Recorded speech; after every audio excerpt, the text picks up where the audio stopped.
got so motherfucking design on right now. Bring it down, bring it down, bring it down. I got 3 old thoughts to the Hello guys! Ngayon tuturuan ko kayo kung paano gumawa ng organizer para sa ating mga anak na estudyante para maging organized yung mga gamit nila. Okay, let's go! Dito, inanda muna natin yung mga gagamitin natin, yung glass, kasi glass organizer ang gagawin natin. And then, kakat muna tayo ng pinaka-base ng ating organizer. So, para pala dun sa mga mahilig mag-DIY, so kayang-kaya nyo itong gawin guys, madali lang itong gawin. Pili lang kayo ng mga cut size ng mga salamin, pwede nyo na itong maumpisahan. Dito pala, kinakat ko na yung para sa base at saka back ng ating organizer. Para pala dun sa mga bago pa lang or nag-uumpisa pa lang ng mag-cut ng salamin, so advice ko na gumamit kayo ng gloves and goggles kasi medyo matalim ang salamin natin.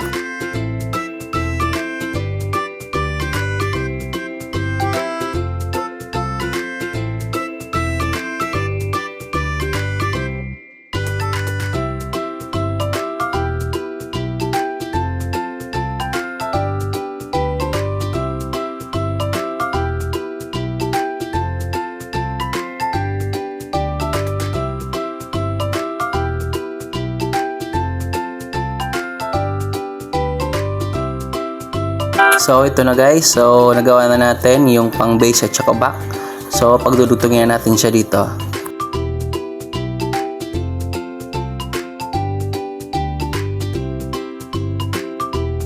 So dito naman guys ay kinakat naman natin yung para sa side ng ating organizer.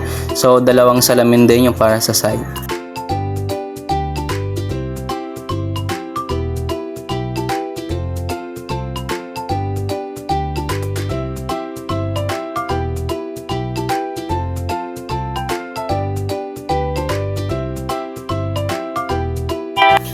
Mas tipid palang gawin ito guys na glass kasi glass siya kasilant lang yung kailangan mo dito at magagawa mo na tong organizer na to.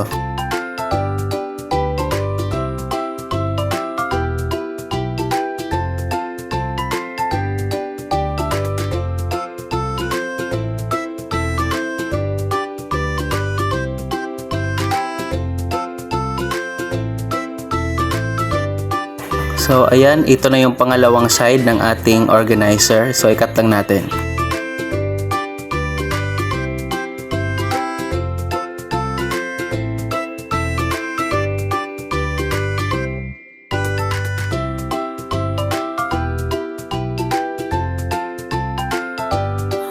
So ito na guys, so subukan na natin nga pagdungtog-dungtungin para makita natin kung tama yung mga pinutol natin na salamin.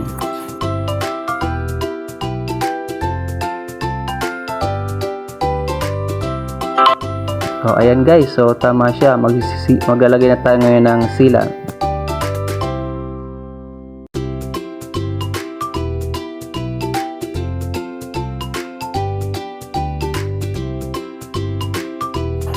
Dito, konting sealant lang yung ilalagay natin sa gilid para hindi siya makalat.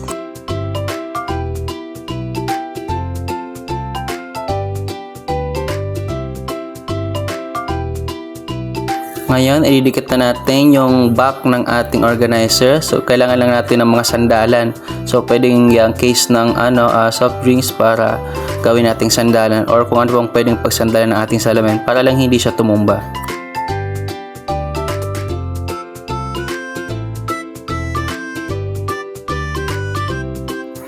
Nga pala guys, papatigasin muna natin ito 2 to 3 hours bago natin ilagay yung kasunod na step, yung paggawa ng mga shelves.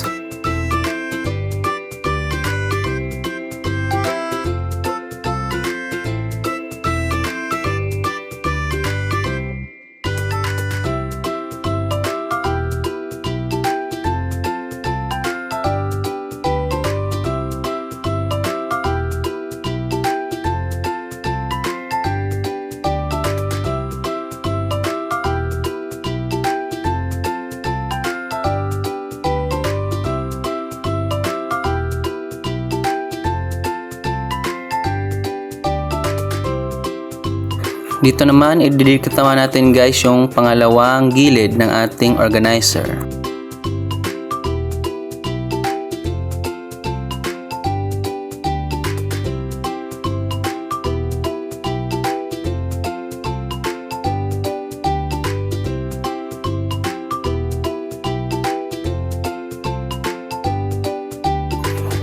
Ayan na guys, so yan na yung pinaka ginawa nating pinaka frame niya.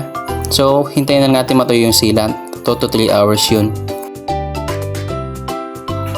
So ito guys, medyo okay na siya, matibay na. So umpisa na nating mag-cut ng mga shelves. So 3 shelves yung ika-cut natin.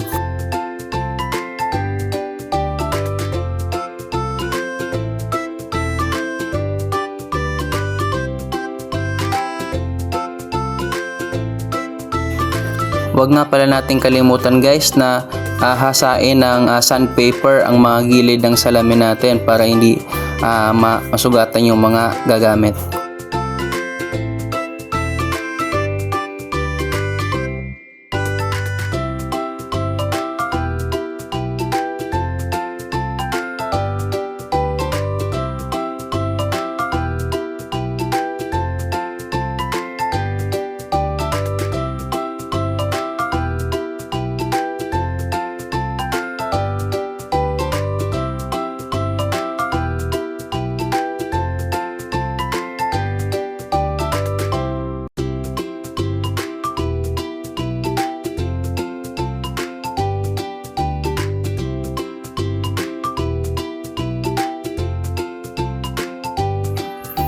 Ayan na guys, tapos na tayong mag-cut ng shelves. So pinatagilid ko na yung organizer natin para madaling idikit yung mga shelves natin para hindi siya mahuhulog.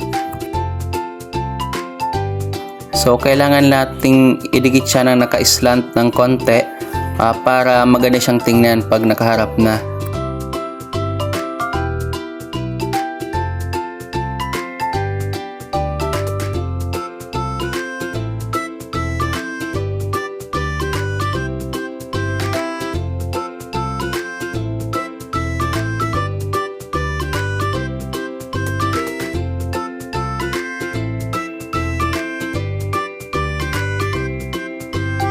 Okay, so idikit naman natin yung pangalawang shelves.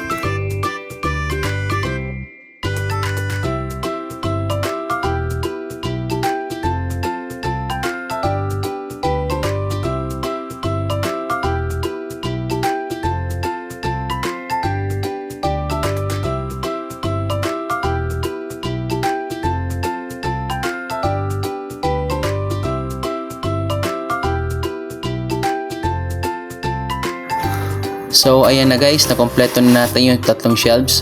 Next naman is yung division ng bawat shelves, yun ang gagawin natin. So gagawa tayo dito ng pattern.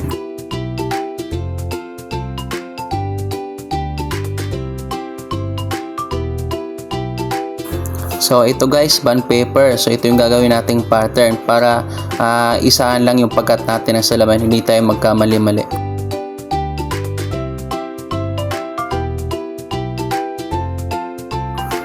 Ayan, ilagay lang natin to sa ilalim ng salamin para makat na natin to ng tama.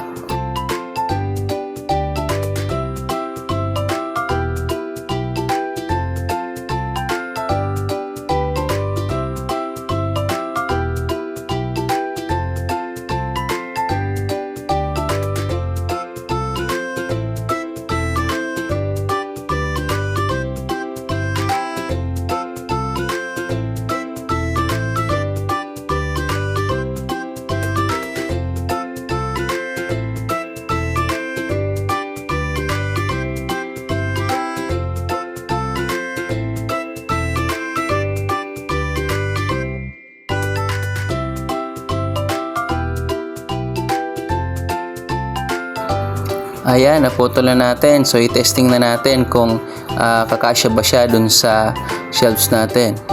So, ayun. Pasok siya, guys. So, sunod, gawan din natin ng pattern yung dalawa pang shelves kasi iba yung pattern niya. So, ikakat din natin yung guys.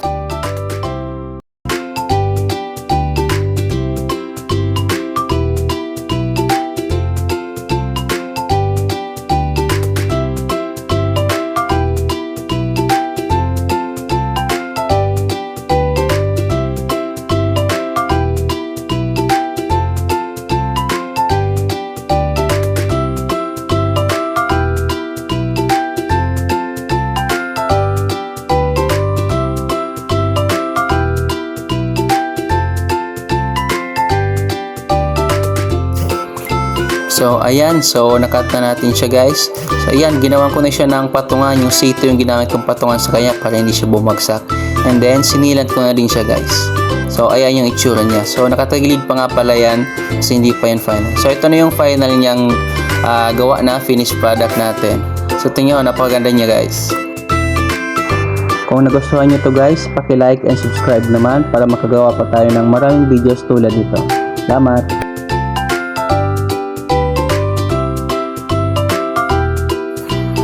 So dito nilagyan na lang siya ng display ng anak ko ng kanyang mga gamit.